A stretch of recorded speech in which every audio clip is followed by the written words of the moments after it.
Welcome, everyone, to the One More Game podcast. I'm one of your co-hosts, Jeremy Culver, a.k.a. Darcy, and with me is the California Thirst Quencher, Pete Leja. Pete, how you doing, man? Wet. I guess drier now, but damn. It was a little touch and go whether I was actually going to be on the podcast this week. Yeah, power went out for a solid 12 plus hours, and yeah, it was really cold over here. Man, yeah, that was one hell of a storm that we got hit with. Just I don't know if it's supposed to go across the state or the country, I should say. But whew, that was touch and go. What was your backup plan anyway, if you don't mind me asking? Well, my backup plan was I was going to do a solo show. I was just gonna rock it myself and talk to myself and just play both roles. I was gonna play Jeremy and Pete. I was gonna be the California Thirst Quencher and Darcy. Is the way I was gonna do it. But yeah, no, I'm glad that of course you were able to navigate that and are here and good to go. You know, the thing that is slightly frustrating, I do want to say, and it's not anything to do with you with the storm, but earlier this week, I had literally just ran through and worked on OBS and figured out the recording and the streaming thing, and it was working fine. And then right as we go to start this episode, it's we're having the error again. So audio listeners are going to be getting this much later than you here on youtube.com/pressstart28 right now, because again, I have to figure out how to fix this, as well as of course wait for the YouTube video version to process before I can download it and update it. So I just had to point that out because I was like, God dang it, I thought I had this all figured out and solved, and now it's weird. I wonder it's if that's popping up with again. Discord or something. Trying to record through Discord, or I don't know. Maybe it is. Maybe I'll have to check it. Because, yeah, earlier this week when I did test it, I wasn't in Discord, of course. I just did a silent test that no one else could see. I streamed to our YouTube and hit record, and it worked perfectly fine. And I was like, all right, cool. I got it all figured out. It's working. Now it's not. So, yeah, maybe it is something with Discord. We'll have to figure that out. But everyone, thank you so much for tuning in to the One More Game podcast. This is a podcast that is centered around and making sure you're informed about all the video game news happening around the world, whether it is PlayStation, Xbox, Nintendo, or PC. If there's news that you need to know about, we'll make sure that you know about it. When you're listening to this on your podcast service, make sure you hit the subscribe button or the follow button, depending on what your service offers. And if your podcast service allows reviews, please leave a 5-star review and tell everyone why you love the One More Game podcast, because we really enjoy bringing this to you each and every week. If you'd like to be part of the show by asking a question or suggesting a topic for discussion, head on over to pressstartnews.net/One More Game and fill out that submission form, and your submission could be used on the next episode. Or you could drop it off live in chat when we record this at youtube.com/presssstart28. Again, that's youtube.com/presssstart28. Just like Cobalt Hawk and Mr. Talavera sitting here in chat yelling at Pete here because we were about to go live, and then Pete was like, I gotta step away for a second, and he stepped away and they were yelling at me. So Pete, I had to take the brunt of the yells for you over that. Man, AT's never here live anyway, so I don't even want to hear that from him. Get out of here. Well, they were yelling at you. Fine. All right, they were yelling at you. AT, you get out of here. Well, you could drop it off in chat, hopefully not yelling at us. Again, youtube.com/presssstart28, and follow us on our various socials where we do post and announce when we are going to be recording the episodes. But if this is your first time to the podcast, welcome to the podcast. I hope you enjoy your listen, and I hope you enjoy your stay. But if you are returning, you already know what it is. We start off every single podcast talking about what we've been playing lately. So, Pete, through all the storms, what have you been playing lately? Well, I wasn't playing much this storms. We had several power surges before the 4.5 inches of rain that we got knocked out the power fully. And that was just in our area. I've heard like upwards of 5, 6, 9 inches. It's crazy. Wow. But during the time that I did get to do it, I downloaded the demo for Octopath Traveler 2, which I've affectionately dubbed Octopath Traveler. I did see you post that, and I just shook my head at your post. Man, that was clever. Get out of here. Yeah, no. But anyway, I downloaded Octopath Traveler 2, the demo, liked it enough that I bought the game. Been playing a lot of that. Playing the original Octopath Traveler again as well, in the middle of that, kind of like switching back and forth. looking at the differences and stuff like that. And I know I read a few reviews before I actually picked it up, and I know a lot of it was like, oh, well, they just kind of copy and pasted the same game. And like at a glance and like just like kind of like playing through it, like the generalization, I could understand that. But they made a lot of changes, unless like a lot of the stuff that's happening in Octopath 2 like happens like as you progress on in Octopath 1. I'm not going to say I'm like super far into either, but like you can in Octopath 2 you can switch to day and night now. Each of the character or each of the classes, jobs, whatever you want to call it, has like a different skill for day stuff and night stuff.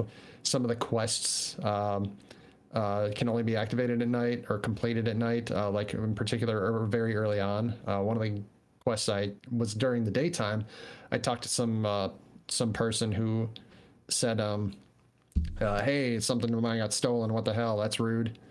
And I switched to night and saw like in a nearby encampment that was set up during the day, but nobody was there during the day. So when I switched it to night, I saw like the thief was there, and I talked to him and beat him up and got the thing back and stuff like that.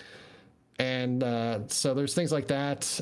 They have like a limit break kind of mode where once you get through a certain amount of like do a certain amount of like abilities and fights in combat, you get like each of your characters get like they call it latent power. Got a special ability kind of thing like that. So there's a lot of differences in the game. I also feel like I said, I think I played Octopath 1. I would say I played close to like 6 hours. Octopath 2, I think it's more like 4. Shoot, what was it? Oh, Octopath 2. I feel like I like the stories that are being told more. It feels like Octopath 1 is kind of like almost like a more general kind of story of like you're supposed to put yourself in the character's shoes, right? And like I said, I think I'm just started chapter 2 of one of the characters. I finally just got all 8. But the chapter 1s for the few characters I met in Octopath 2 so far, it feels like there's a little more oomph to some of the stories that are being told, a little more stuff that I can sink my teeth to, at least at least early on.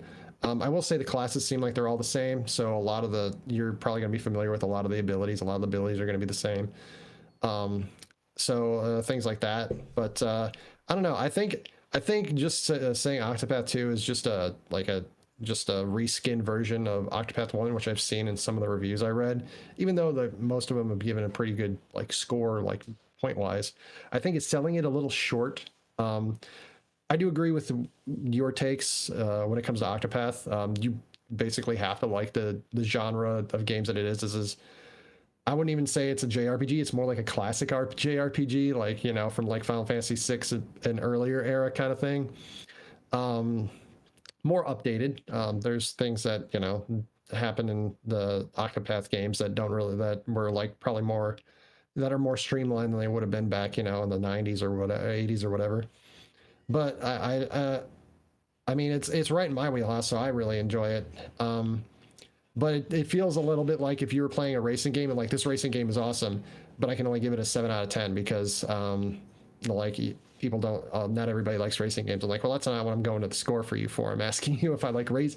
Like, I understand playing a racing game, I have to be priced into liking the racing game. You know, if I'm playing a card game, I have to be priced into liking card games probably. Like or at least having a desire to try to learn and enjoy card games. It's not just like, oh man, this racing game 10 out of 10. I hate racing games in general, but maybe this one's different. It's like, no, that's not how that works. So, Octopath 2, if you really like Octopath 1, you're probably going to like Octopath 2. It does seem to be a little bit easier, at least so far, going through the missions.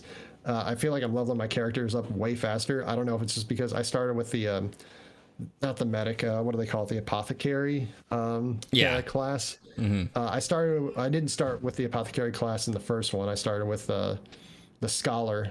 This one I started with the apothecary class. Character's name is Casty, and I was just mowing through people, and her latent power seems pretty busted. You can basically like mix up a bunch of stuff without using any like sources to make like super potions and like heal the party and stuff like that.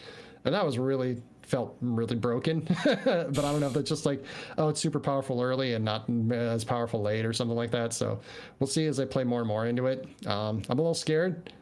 because I want to play a lot of this game, and like I said before, I want to try to give you guys a new thing every single week. So this might be the week where I finally play Teppen. Let's just put it that way, because that's a mobile game where I don't have to be at home and play.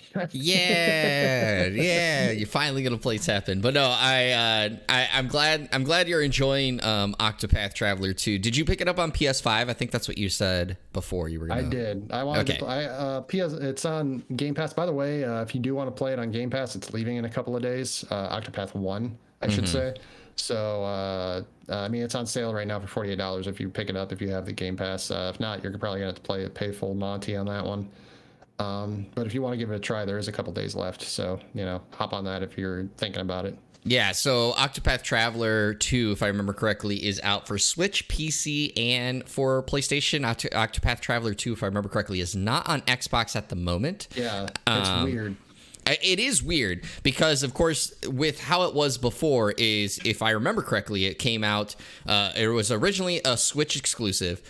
And then if I remember correctly, it went to Xbox, then PC, and then, and it still isn't to this day on PlayStation. Yeah, I don't think you can get it on PlayStation. And it's like, but you can get it on everything but Xbox for Octopath 2. It's also not a Nintendo Switch time exclusive, which is also kind of weird.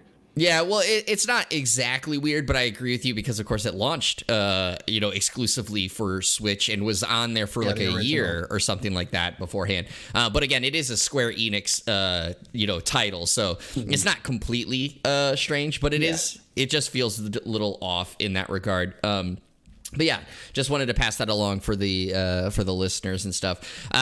So for myself, yes, I've been playing some more Teppen. I'm gonna probably bring that up every week because I just want more people to play Teppen because it is fun. So I've been playing more of that.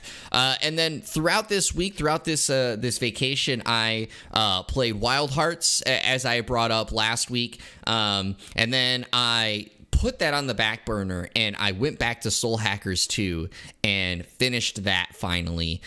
So I knocked a game off of my list and it was a lot of fun. I still had a great time with it. I debated back and forth if I was going to try to go for the platinum or not, because like the platinum, in my opinion, I was not too far away from being able to get it, but there was going to be some like grindiness that would require me to get it. So I decided against it. That's not the one I want to talk about. I just want to bring up, though, Pete, I went back to non-JRPG veteran mindset. I went to new JRPG newbie mindset, and I went to the final boss, and I was like, I beat it, and it was really late at night, and I was like, sweet, I beat it. Actually, I only beat the first phase. I needed to beat the second phase, and I was like, how did I not... How did I not know that? Understand that exactly? I was like, "Don't you RPG, bro?" I know. I was like, "What am I? Why did I not realize there was going to be a second phase? There's always a second phase."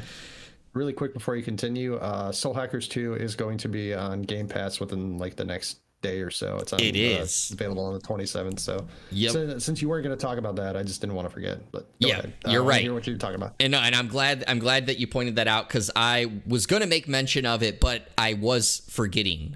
Beforehand, I was going to make mention of it, but I was about to forget.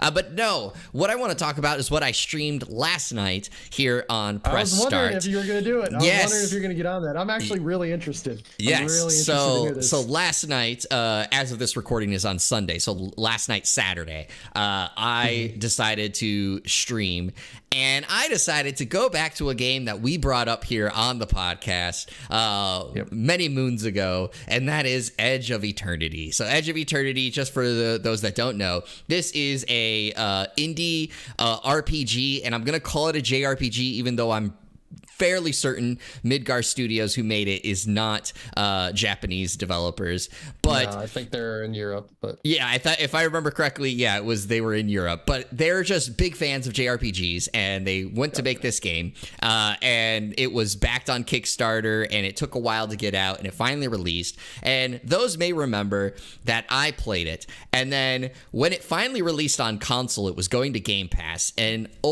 Pete here was like, man, I'm really looking forward to this game. And I told him, I was like, I'm gonna give you a heads up. It's not that good. Like, as much as I was excited for that game, it's not that good. And then Pete came back afterwards and said, "Man, you're right. It's not that good." Well, last night I decided to return to it. It's had a number of updates since then, and I wanted to see, is it good? Has it gotten any better? Just for the record, I had only played it, and I found this out, Pete, obviously from playing last night.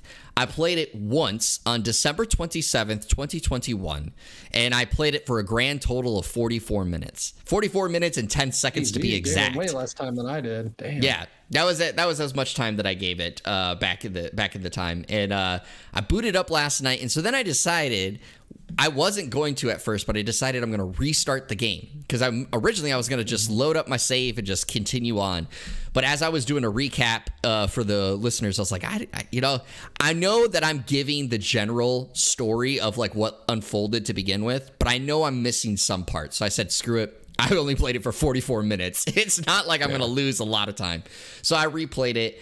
And Pete, I am happy to report I actually enjoyed it this time. Oh, cool. I actually felt better about it. And this is not a spoiler because it literally happens within the first 20 minutes of this game. So if you try to come at me for spoilers, this is like it's already in your face. It's not a spoiler. But Pete, since you played it, you know this.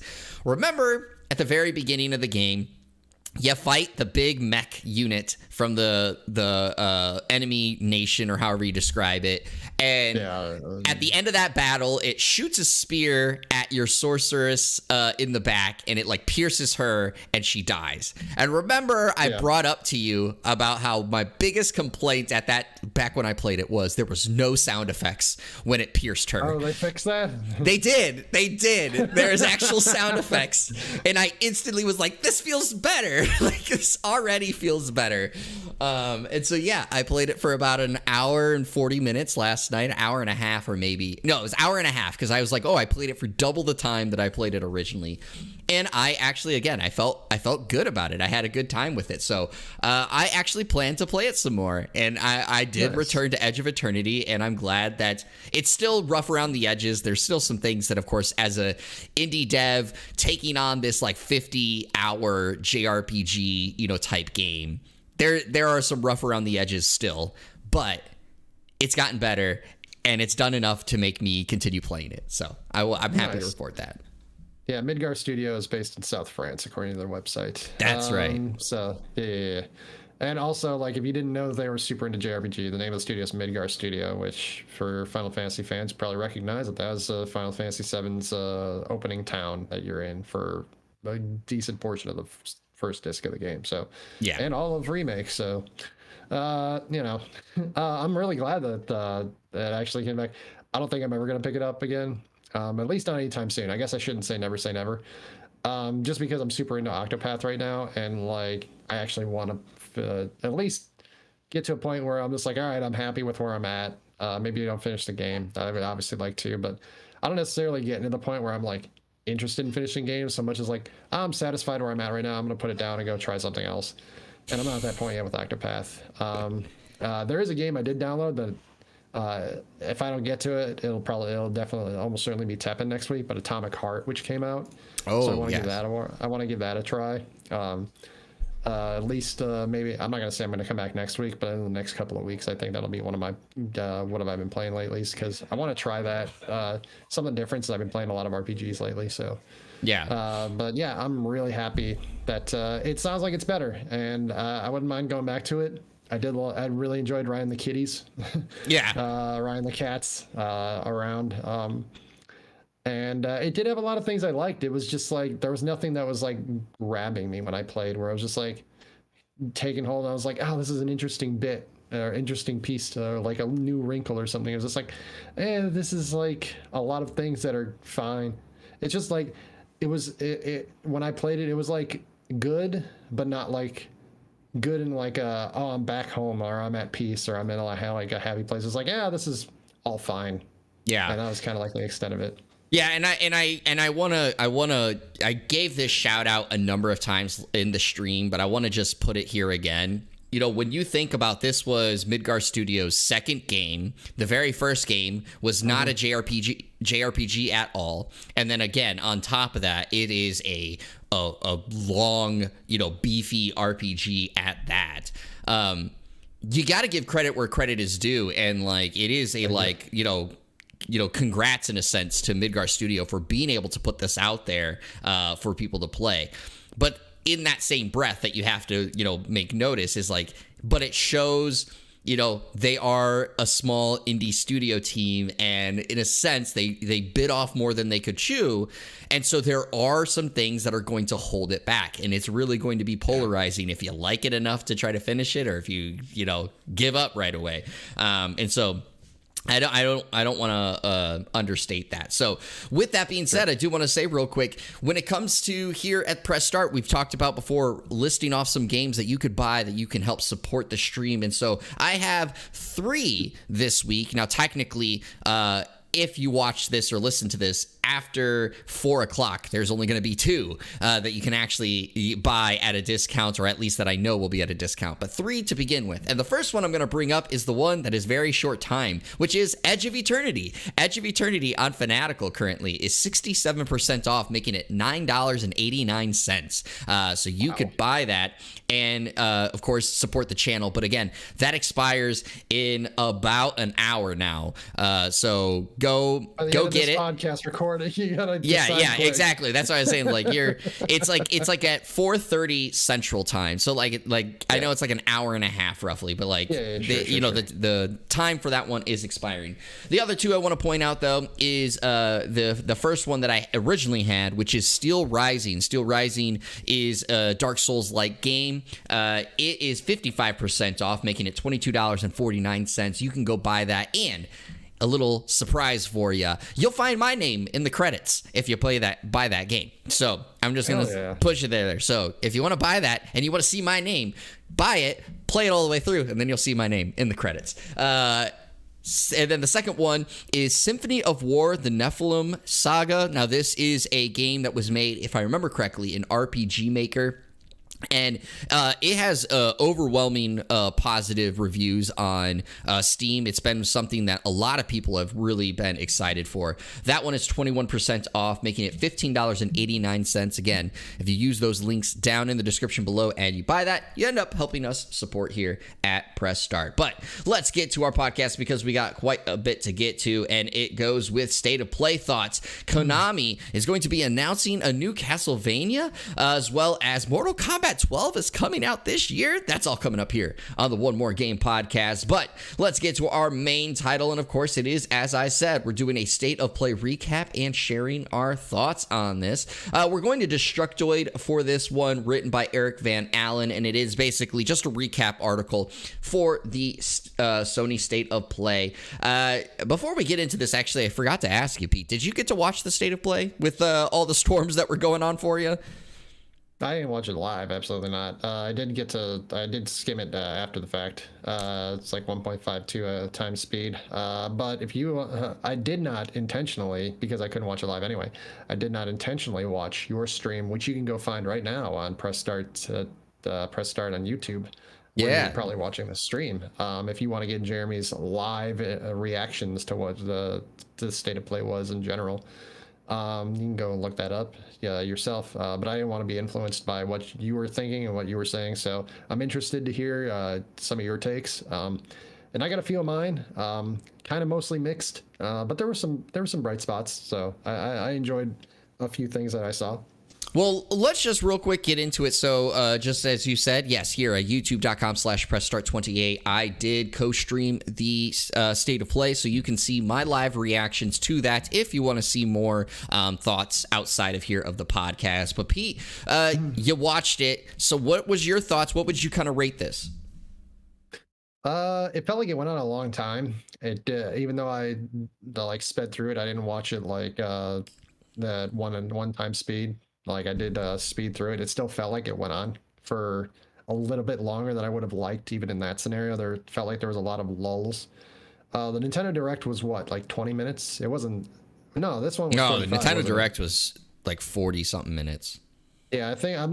It's not the state of play; it's the other PlayStation thing. They usually go like 20 minutes. But anyway, this one felt like, whereas for me, the Nintendo Direct felt like it was it felt like there was a lot going on, and I didn't feel like it overstayed its welcome. This one kind of felt like that, and I think part of that was because the last segment was 15 minutes long with the not Injustice. Damn it, that's Suicide throwing me Squad off. killed the Yeah, the Justice Suicide League. Squad killed the Justice League.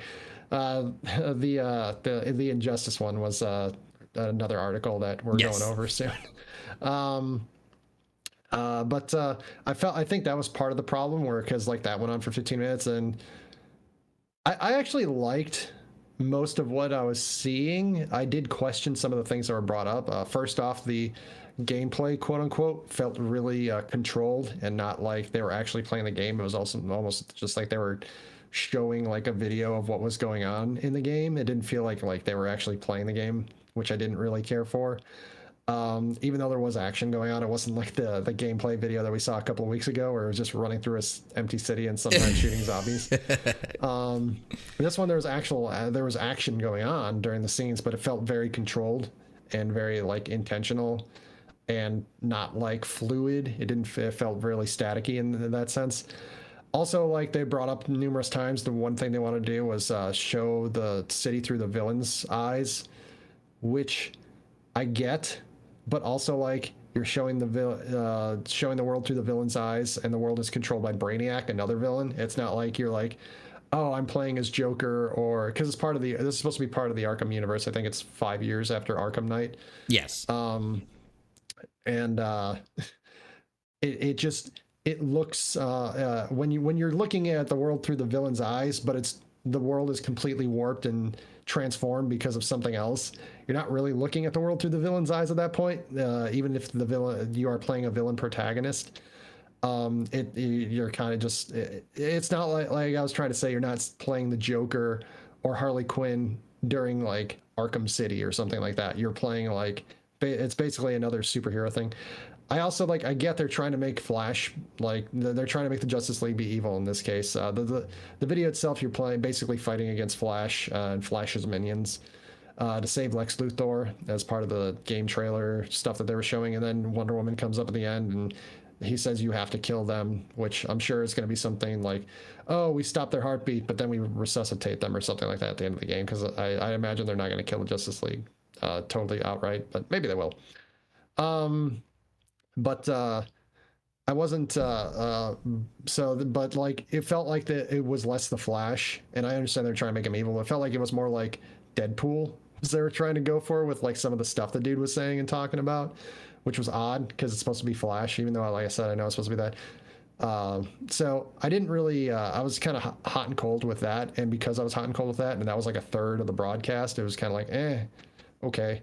A couple other things that I was higher on. We got new Street Fighter 6 characters. We got Cammy and Zangief plus a new character, Lily. That was pretty cool. Chia, that looked really awesome, really interesting. They had some VR stuff. If you're into that, I'm not really, but some of that stuff looked pretty cool.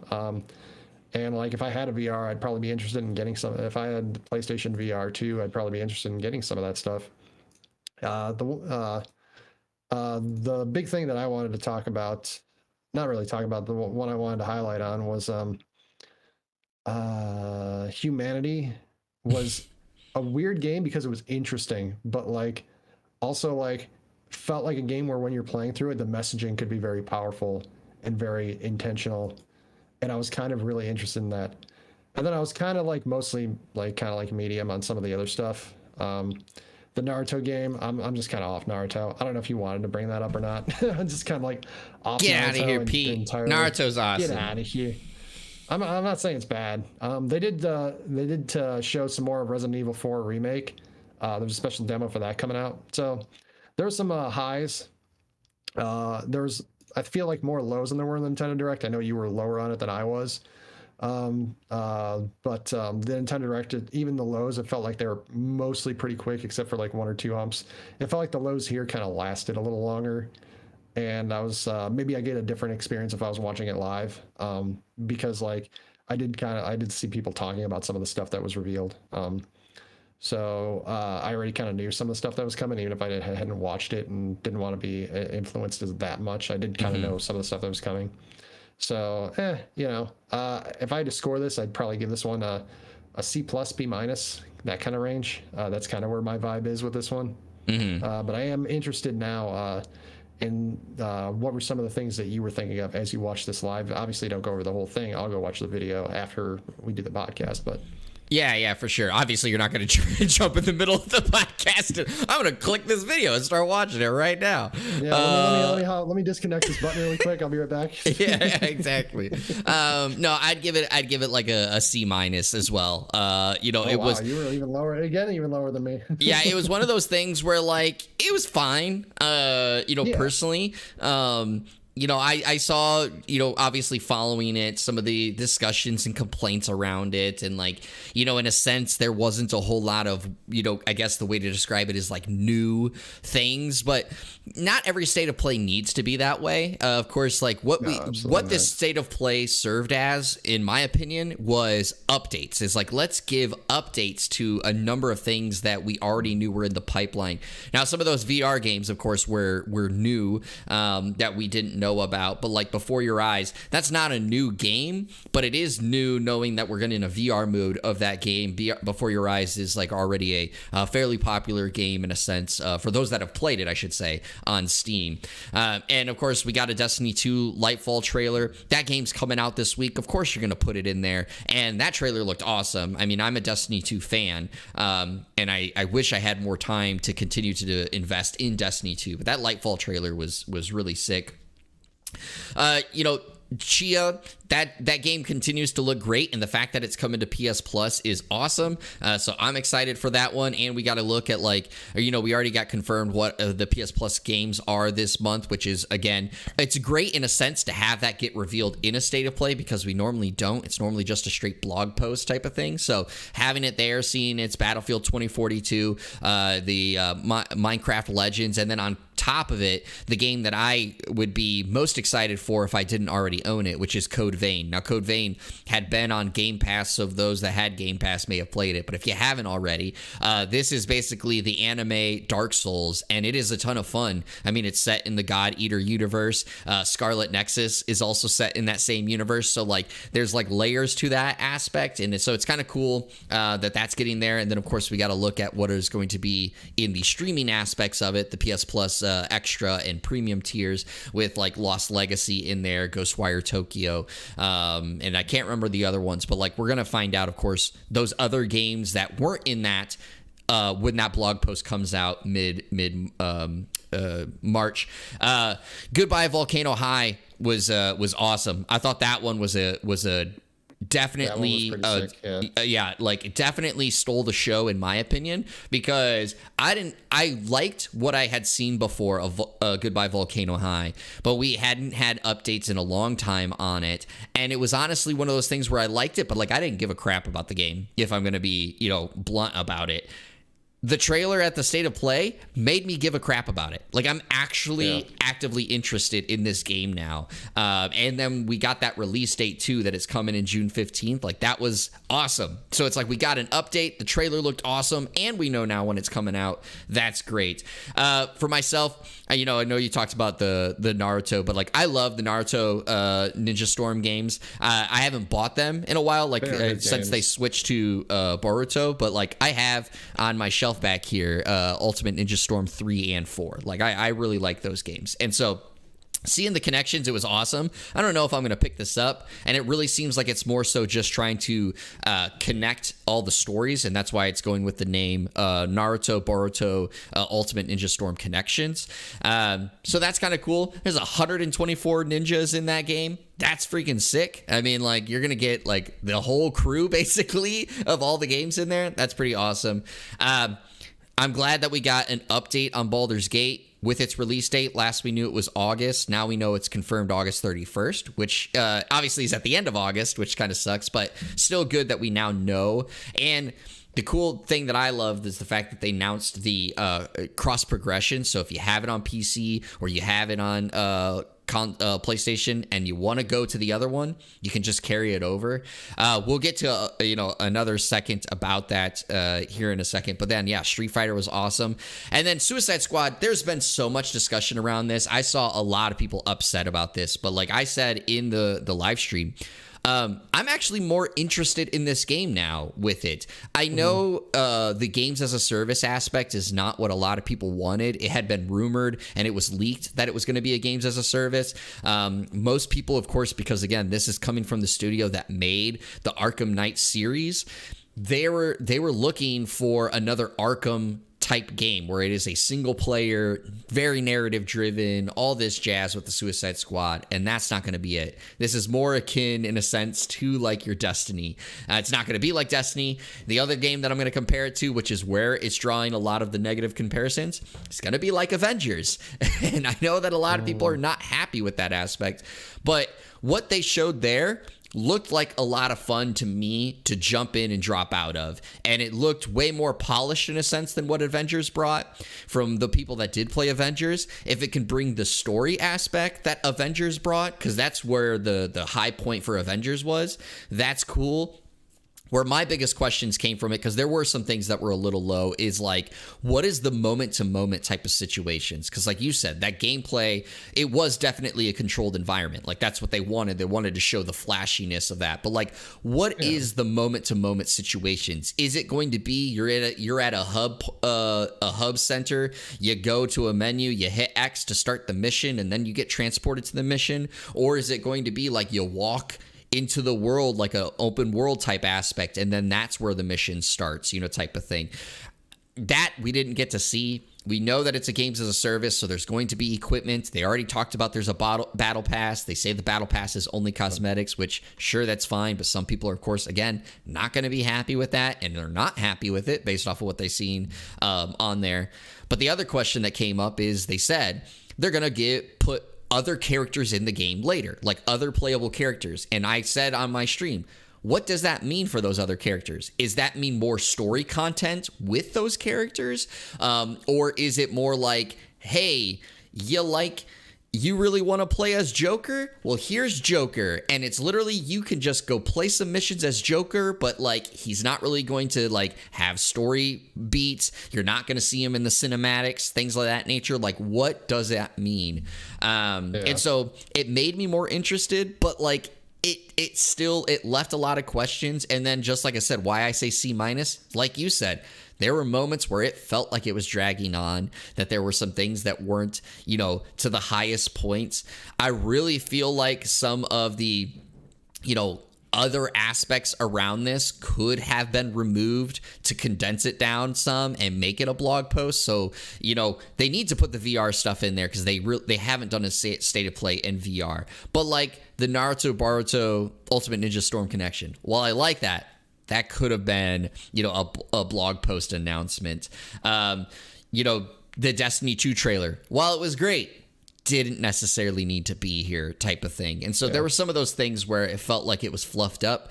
And what I realized you were trying to draw the connection to is, normally a state of play, as we've talked about before, is like a connection to like a Nintendo Indie World show or an indie partners show, not their Nintendo Direct. The Nintendo Direct is more comparison to the PS Showcase. This was definitely beefy in a sense, like time-wise, of like the showcases, but it only had the content like normally a state of play does. So it should have been shorter. It should have been like that 20-minute mark, make it a little bit faster, make it feel a little more snappy. And I think it would have been better, but like not what we saw there. Go ahead. I will say to counter that, you probably don't get the 15 minutes of, I think part of the reason it was, a big part of the reason it was so long is because they wanted to get that, Suicide Squad stuff in there. So I mean, at that point, if you're only doing like a 20-25 minute one, like, you may as well just release the Suicide Squad stuff by itself, which maybe they should have. I'm not saying they shouldn't have. I will counter that real quick before we go into our next story. Yeah, I'm countering your counter. Is even though it's not a first party, do a state of play centered around it, like you've done before. You've done state of play centered around a game with Horizon Forbidden West. You've done it with God of War before, where it literally is the state of play is, hey, we're having a branding of state of play, but it is the entire showcase is centered around this game.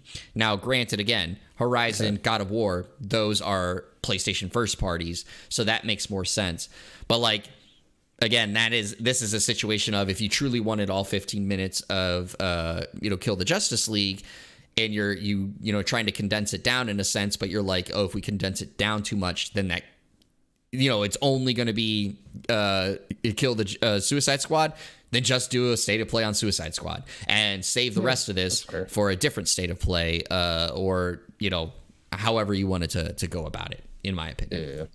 Just a real quick before we move on, that Humanity game, which I was really happy about that we finally got an update on this game. A lot of people may have forgotten about it, but it's been like years of hearing about this Humanity game. We finally got an update. There is a demo out. I know it's a timed demo, so I don't remember how long that demo is out for, but if you want to check it out, go play it. And of course, there's going to be some VR modes with coming down the line for that game. Because we are running long, let's go over to our next article. Konami to announce new Castlevania and Metal Gear Solid 3 remake at E3. Of course, this is a report, and in this article is coming from GameSpot, written by Osinin Kunke, and it goes as follows. A new report claims that Konami is planning to reveal a new Castlevania and a Metal Gear Solid 3 remake at this year's E3. According to Andy Robinson, speaking on the VGC podcast, which, by the way, is a new podcast, and this was the very first episode it was they were having. Konami is planning to have, quote, a pretty big E3, claiming that a new Castlevania is set to appear alongside the much rumored Metal Gear Solid 3 remake. Quote, there's a new Castlevania in addition to the Dead Cells DLC they announced at the Game Awards, Robinson explained, and there's this much discussed Metal Gear Solid 3 remake, which I also expect them to finally show. Now, in terms of the other older Metal Gear Solid games potentially being playable on modern platforms, Robinson said that as of 1 or 2 years ago, being able to do so in some shape or form was in the cards. But now, quote, it's less clear with what the situation is. Quote, I would imagine that Metal Gear Solid 3, the remake, is going to be somewhat of a test bed for that, Robinson said. Pete, I'm going to, just for timing's sake, kind of cut it there. But what do you think about the potential for a new Castlevania and the Metal Gear Solid 3 remake finally getting revealed? So really quickly, was this the official confirmation then that Konami's going to be at E3, or did we have that already? Because we do not have any. This is not an official confirmation. This is more confirmation. This is just speculation. In a sense, yes. These are reporters. They have insider knowledge in a sense, right? And so they may be talking from their sources, but no, Konami has not said they're going to be at E3, and E3 has not announced anyone that's going to be there at this moment.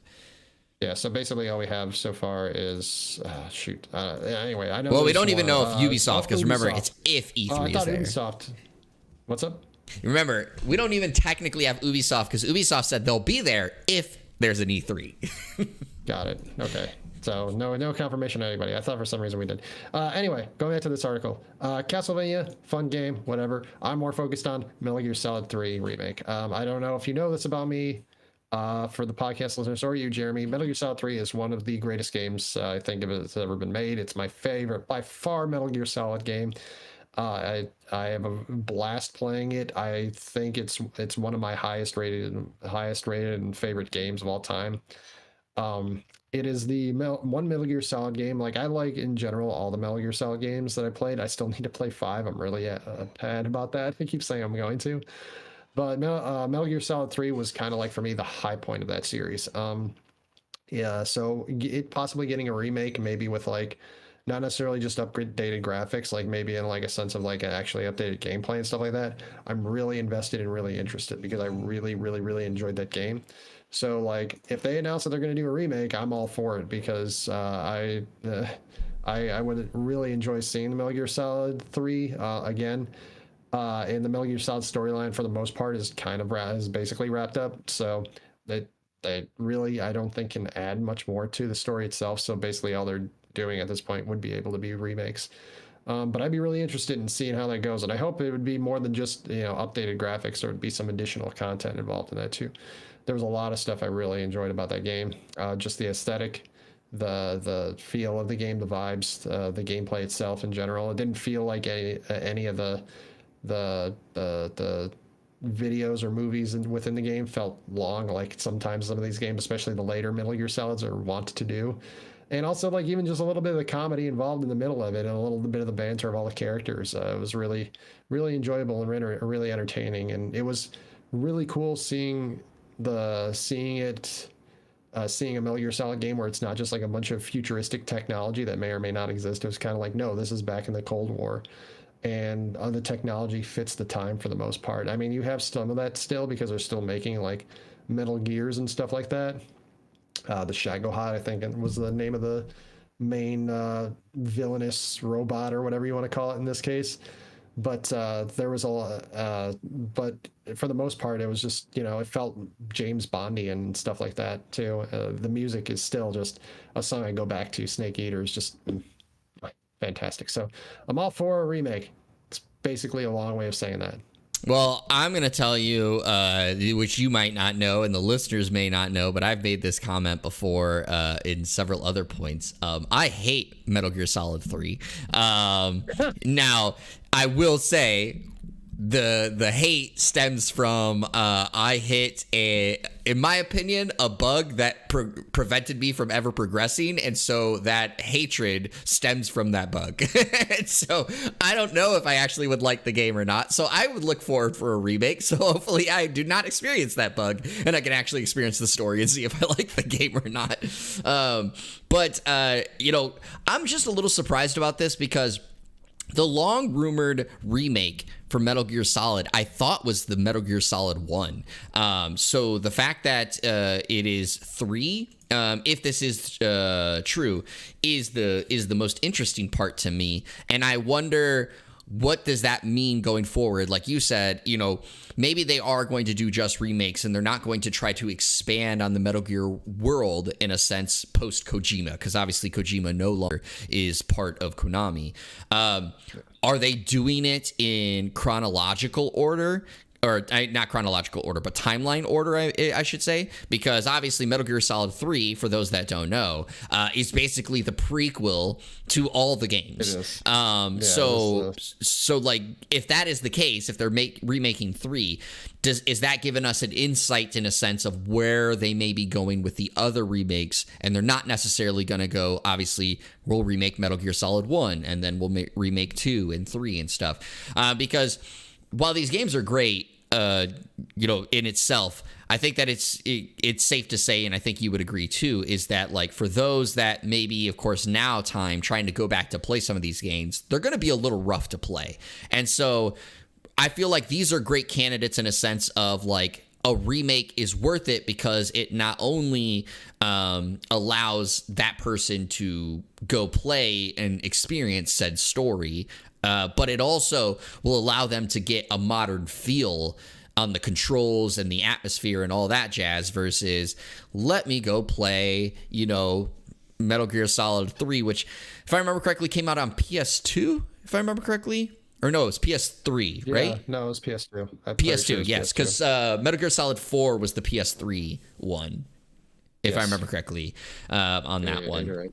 I'll triple check, but I'm like almost 100% positive. Yeah, it's PlayStation 2. And Cobalt asked me when it came to my game-breaking bug, how far were you into the story when this happened? I'm going to be honest, I pretty much think this was like within the first 2 hours of the game. Like Damn, that sucks. Yeah, the way to describe it, and I have found this out from those that have played the game, like those who have beaten the game, and I've like told this story to. I have found out that like basically I must have hit a bug because the way the scene that I was at is you're walking down basically like a water ravine, and there's a tree branch that's like blocking your way, and apparently you're supposed to be able to go up to this tree branch, you hit X, and then you go over the tree branch, and then you fight a boss. Like literally, like you go over the tree branch, and one of the first bosses appear that you need to fight.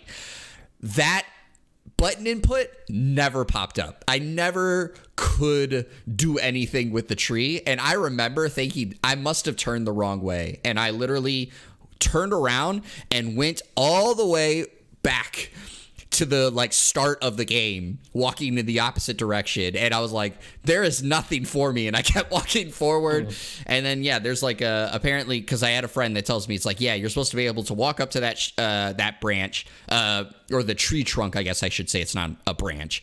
And like, Snake jumps, like basically hops over it. And then like you meet one of the first bosses or something of that nature. And, I couldn't do it. I don't even remember the scene you're talking about, honestly. I can't even picture it, so I'd have to play through it again. I will say that going back to your comment saying like you thought it would be like Metal Gear Solid 1 or 2, it's the article does mention that they think this might be a test bed for things like that. So that might also be another reason why they're starting with Metal Gear Solid 3. It's the one that's could use an update more than probably Metal Gear Solid 4, Metal Gear Solid 5. That's also like the closest to current modern times. It's probably the easiest to make a remake for, because there's stuff in Metal Gear Solid 1 where they kind of already did a remake with Metal Gear Solid 1 with Twin Snakes for GameCube, and they basically ruined one of the boss fights because of the game. They changed the gameplay to match basically Metal Gear Solid 2, and that ruined the first boss fight against Revolver Ocelot, because you could like point in first person mode instead of just like running around in a square like you're supposed to chase them down and stuff. So I'm interested, maybe that's a reason too, where it's like, well, we have to actually change like actual like how that boss fight dictates, and if people really like this one, maybe we'll go to it. Yeah, maybe. Full disclosure, the only Metal Gear Solid game I have ever beaten, I technically will say I've beaten 2, is Metal Gear Solid 5 Ground Zeroes, basically the prequel to Metal Gear Solid 5. That was one mission long. I beat that. Yeah. And Metal Gear Solid 2, Sons of Liberty. And Metal Gear Solid 2, Sons of Liberty, spoiler alert, is my favorite one because it was so awesome. But again, it was the only one I beat. That was a wild trip, but... yeah, I love the wild trip personally. As a little young me, like that was awesome. But nice. That's why Raiden is my favorite. But anyway, real quick before we move on, I just got to ask you, with the Castlevania, do you think that would be a 2D Castlevania or a 3D Castlevania that they remake, or that they announce? I guess I should say. I mean, maybe they'll remake Symphony of the Night. I would love that. I assume it almost would have to be a. It says it's a new one. I didn't mean remake. So again, would it be a 2D or a 3D? Oh, the game. I'm sorry, my fault. I confused the two. I assume it'd have to be 3D. It'd be really hard to make a 2D one nowadays. Not like hard and like it'd be difficult.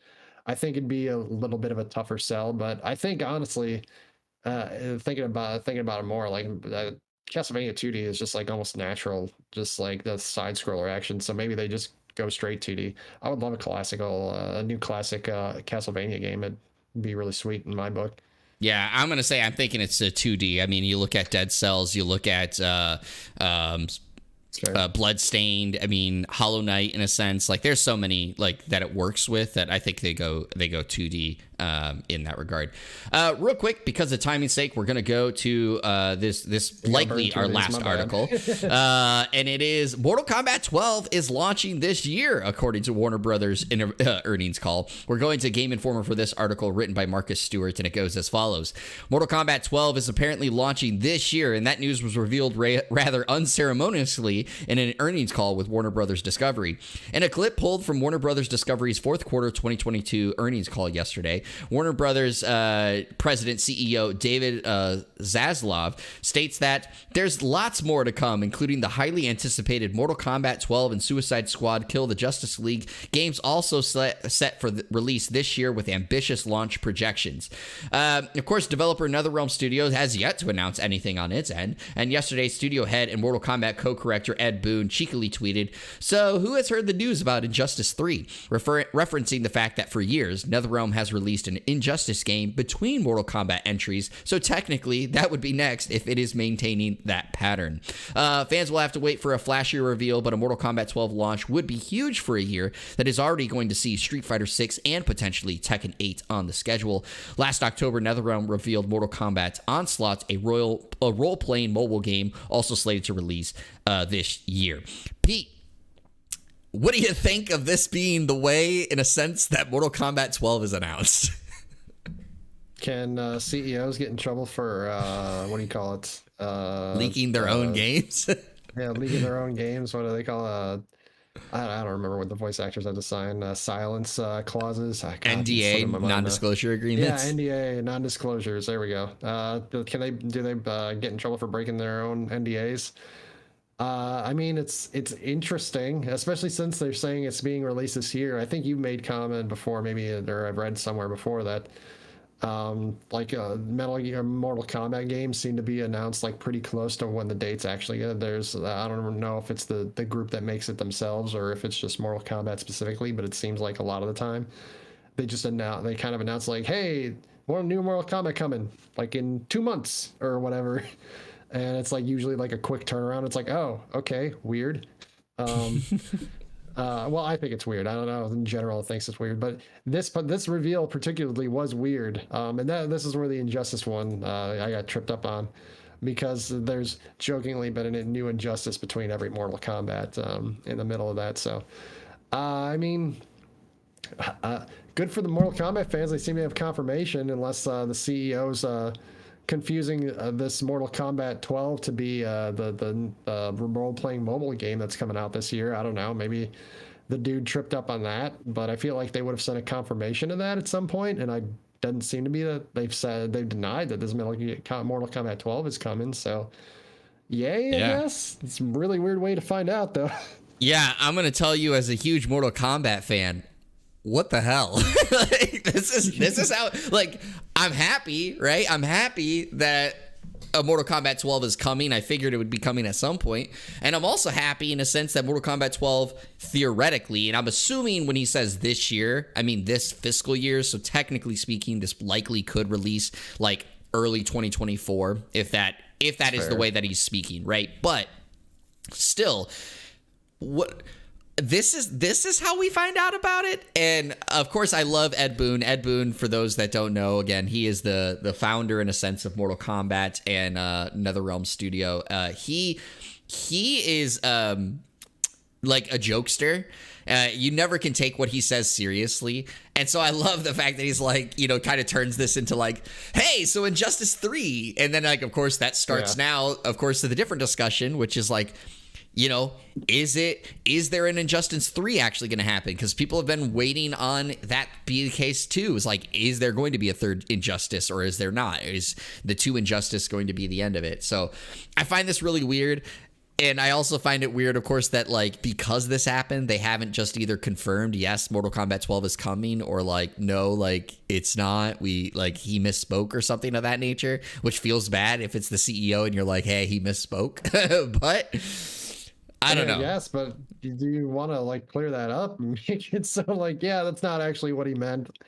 So I don't know. I guess I'll find out sooner or later that whether this is an actual thing or not. Yeah, we'll see, and when we'll see, who knows what time that it is. But if you want to buy some games that are not Mortal Kombat 12 and you want to dive into them right away, we'll tell you about games that are coming out this week, and we're starting with Monday, February 27th. You have Anomoyapolis Chapter 1, which I hope I pronounced that right, but it is spelled really weird. That's coming out for PC. Voltaire the Vegan Vampire for PC Early Access.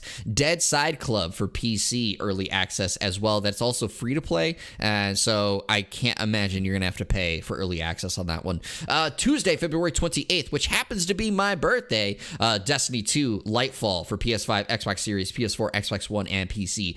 Dungeons of Aether for PC. Scars Above for PS5, Xbox Series, PS4, Xbox One, and PC. Fern Bus Coach Simulator for PS5 and Xbox Series. Rightmost for Switch and PC. Clive and Wrench, PS5, Switch, and PC. Void Terrarium 2 for PS4 and Switch. Remedium Sentinels, PC Early Access. Catan Console Edition for PS5, Xbox Series, PS4, and Xbox One. On Wednesday, March 1st, which is not as good of a day as Tuesday, February 28th, but on March 1st, you have Leap for PS5, Xbox Series, PS4, Xbox One, and PC. Fight and Rage for PS5 and Xbox Series. Thursday, March 2nd, you have King of the Castle for PC. One Military Camp for PC. And then Friday, March 3rd, you have Wolong Fallen Dynasty for PS5, Xbox Series, PS4, Xbox One, and PC. And that is coming to Game Pass. Pete, any of these catching your attention?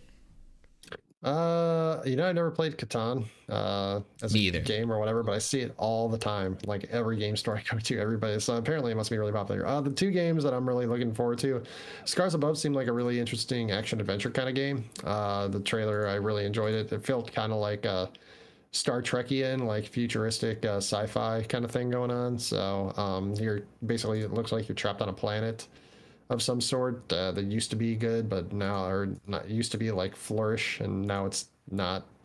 So that one was kind of interesting. And also Rightmost was a rhythm puzzle game, and that one looked kind of dope too. The trailer was like a little different than what I'm used to. I do enjoy rhythm games, but more of a JRPG is my vibe. So I was kind of interested in that. And then Wulong Fallen Dynasty, which is also coming out on Game Pass.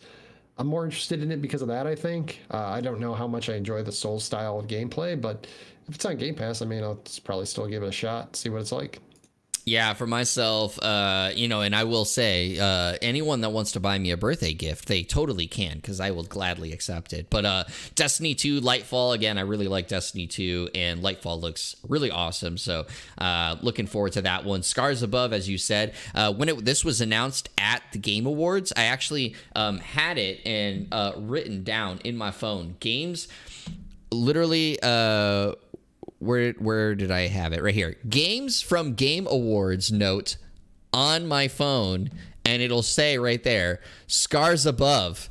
And I put my birthday down on it. So I was looking forward to that one. And then, yes, Wolong Fallen Dynasty. I love the Neo games. And so this one really has my attention in that regard. And, of course, as you said, coming to Game Pass makes it that much more enticing. But we'll see, of course, if this is what gets me to relaunch my Game Pass, even though I have a bunch of other games that I'm playing, including Edge of Eternity now, because, of course, I'm back to playing that one. But that's all that we have for this episode here of the podcast. Pete, is there anything you want to leave our listeners with before we send them off into the work week?